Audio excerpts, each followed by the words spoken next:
Hey y'all, I'm back with the review for Real Housewives of Potomac. This is episode 9. We're in season 4. And basically, this one picks up with Candace and Ashley still fighting from the previous show.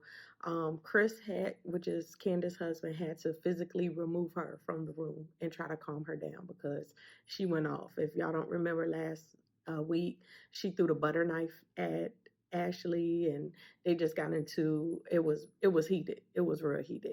But Chris takes her out and tries to calm her down. He tries to rationalize. You know, when somebody is at 10, you cannot rationalize with them. But even Karen, the grand dame, she went out there and she tried to rationalize and talk to Candace. And she was like, look, this is your house. Don't let nobody take you out your element in your own house. So she tried to give her some advice. And Giselle, so they go back to the table, and Giselle brings up the fact that Michael wanted to suck one of the guys' Peter Week. So she didn't want to tell too much of the details. So she passed it on to Robyn, and Robyn was like, I'm not ready. I wasn't going to say nothing, but she ended up telling the rest of the story. So Candace comes back. She calmed down a little bit. She added her little 2 cents to Michael making that statement also. Um, and her and Ashley start arguing again because obviously Ashley is on the defense, and Ashley's like, my husband did not say that. And then Chris had to co-sign, and Chris was like, yeah, he did. Usually I don't like to get in women's business, but yeah, he did say that. I heard him, Robyn heard him, and Candace heard him. Now, according to I believe Robyn or Ashley, one of them, I'm sorry, Robyn or Candace, one of them actually said that Ashley was walking with Michael. So one story came out was Ashley was walking with Michael when Michael made the comment, and then they were like, well, Ashley ushered him away so that they either wouldn't hear the comment or that he wouldn't expand or repeat the statement again. So we all know who he's talking about. They're trying to create this drama effect, but Michael obviously, um, is talking about Juan. Everybody knows that. They haven't said it yet, but the insinuation is he's talking about Juan. He wants to suck Juan's dick. But here's the thing. My initial response was, I thought it was an Australian thing. And personally, no offense to Australians. I don't think every Australian man wants to suck dick, but I just thought, maybe with his culture, he was a little more free. And so it wasn't a big deal. And the girls really don't seem to care that he wants to suck dick.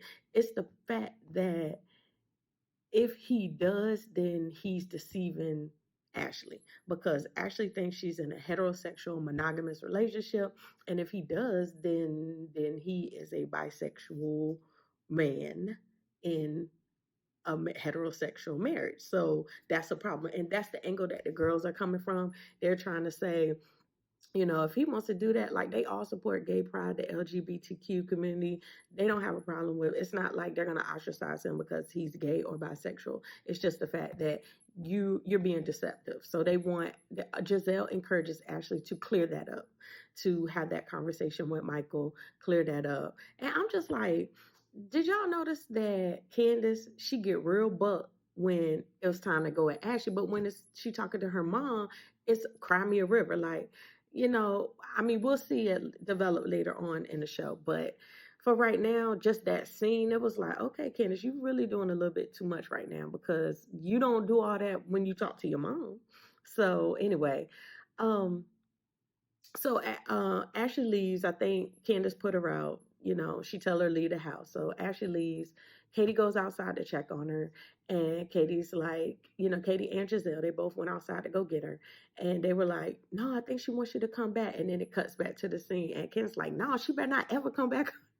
And then they're like, oh, yeah, look, they're even talking about something different now. Come on. And then it cut back to the scene again in the house. And they're like, yeah, because I heard Michael say so they obviously just trying to, help them resolve this and just be over it so they won't have all that animosity when they're filming anymore, help them resolve the issue.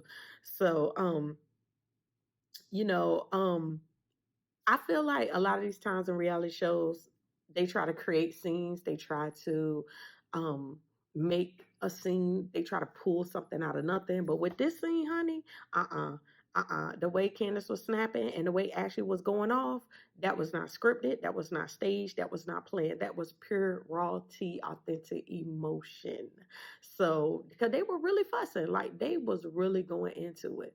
So, they were really, when you really fuss with somebody, you don't let them finish their statement. Like they were really fussing like that. It wasn't like I'm trying to be cordial. I'm trying to let you be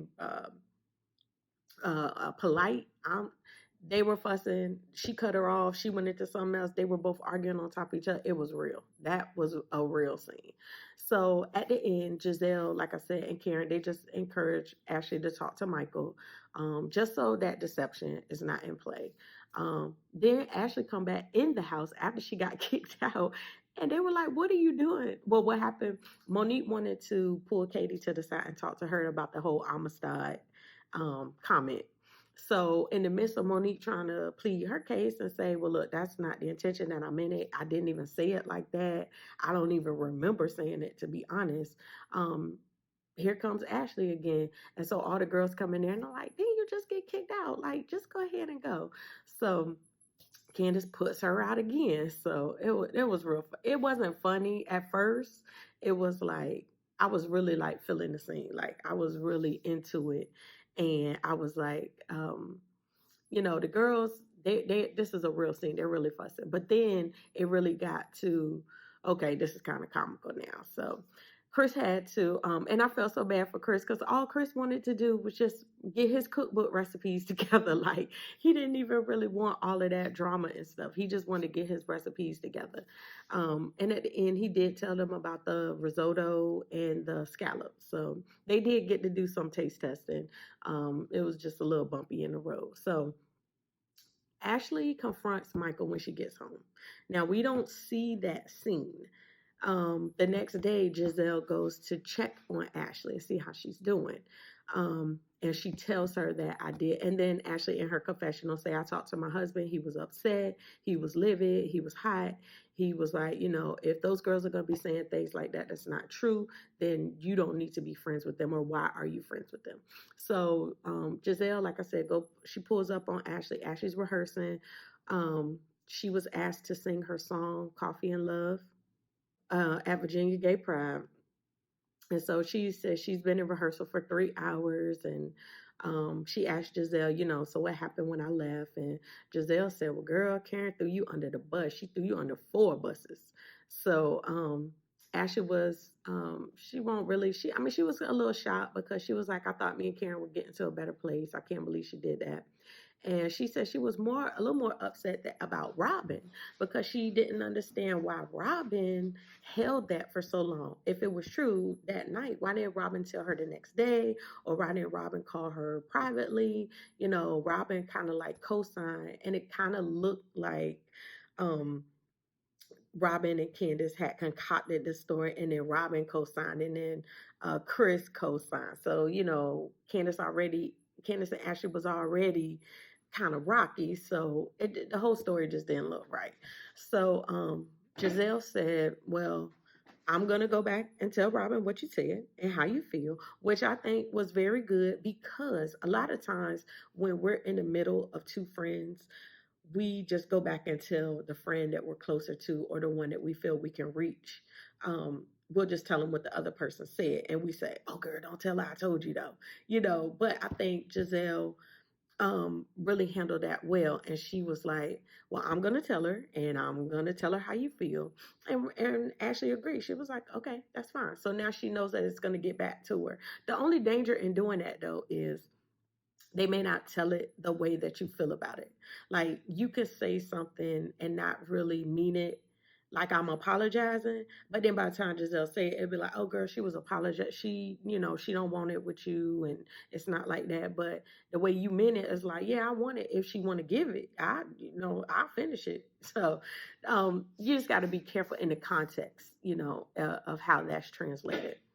So anyway, Candace takes her mom to therapy. So we all know her mom is a therapist. We all know the story that Candace and her mom had went to an event. I think it was a wedding. She said something. Her mama didn't like it. So her mama allegedly hit her in the head with a purse or hit her in the face with a purse. Sorry, I bumped the table. Um, so they're in the car. They're on their way. They're going to see Giselle's therapist, who is Dr. Ken. And Dorothy already have an attitude. Like you could tell she's not open to the process. I don't think she likes the fact that she's a therapist who has to go to therapists. I don't think she likes the fact that Candace got her out here on TV looking like she's a bad mom. And I really think Dorothy, in her defense, for one moment, I'm gonna be a devil's advocate. I think Dorothy really is doing everything. Well, she feel like she's doing everything she can to be a good mom. Here's where I think the problem is with Candace and Dorothy. Before I get into the story, I think with Candace's background of being a pageant girl, that pageant world is so strict. You have to be on your P's and Q's. You have to sit a certain way. You have to look a certain way. You have to always be presentable. You have to always say the right thing. That takes a lot of coaching. That takes a lot of nurturing. That takes a lot of development. So with Dorothy being a pageant mom, I think she's just always in pageant mom mode. And now that Candace is like, well, I've won all the pageants I want to win. I'm getting fame in a different direction now. I don't want to be that pageant girl anymore. And instead of having that conversation, I think that's the root of their issue. Maybe she didn't identify that. Maybe she doesn't know that that's what it is yet. But that's, from my opinion, that's what I see. Dorothy is the pageant mom. She's in pageant mom mode, and she don't know how to turn it off. So she's gonna be a little overbearing. She's gonna tell her a little bit what to do. She's gonna be a little controlling because she sees her as her little girl. Especially when you do business investments with family, and you live with family or rent from their house and stuff like that. Like that junk just gets muddy and it gets old. So you really have to walk on eggshells when you deal with family that close vicinity. I think if Candace and Chris got their own place, she wouldn't have no problems with her mom because she wouldn't have to report to her. She wouldn't have to be accountable to her. And that's the thing. Dorothy wants her to still be accountable to her. And Candace is like, I got a whole husband in the streets. I'm on TV. I'm Insta famous now. I don't have to be accountable to you, Dorothy. I don't have to bow down to you. I don't have to kiss your ass so that you can give me money so I can get this pageant or I can get this car. I can start like that's over. And so her and Dorothy need to have that conversation and create and set up some boundaries, and I think they'll be fine. But anyway, going back to the story. So Dorothy got a whole attitude in the car. She don't want to go. She don't want to be there. She keeps interrupting Candace. She doesn't take into accountability any of her actions, even in therapy, and she's still being condescending to her. Dr. Ken has one rule. His rule is one person has the floor, that person talks until they're finished, and then the other person can talk. Dorothy broke every rule. She talked over her. She just had no positive input at all. She couldn't take accountability and said, well, I did. And she even lied. She said she didn't hit her with the purse. So, I don't know if Candace lied. I don't know. We believe Candace because she was the first one to tell the story. So we'll get to the bottom of that. But one thing I am glad, I think Candace is finding her voice through the show, and being around these older, more mature women who have been independent, who have been on their own, who have raised their own family or currently raising their family. She did stand up to her mom. She gave her an ultimatum. She said, if you're going to continue with the disrespect, I can't be a part of this toxicity. I can't be a part of this. So Dorothy got a decision to make, how she going to handle herself. So again, Ashley's getting ready for her performance at Pride. And Giselle and Robyn and Cal got a party bus. They're on their way there. Ashley doesn't know that Robyn's coming. So Giselle FaceTimes her and is like, hey girl, I'm on the way. I got Cal with me. And look at Cal.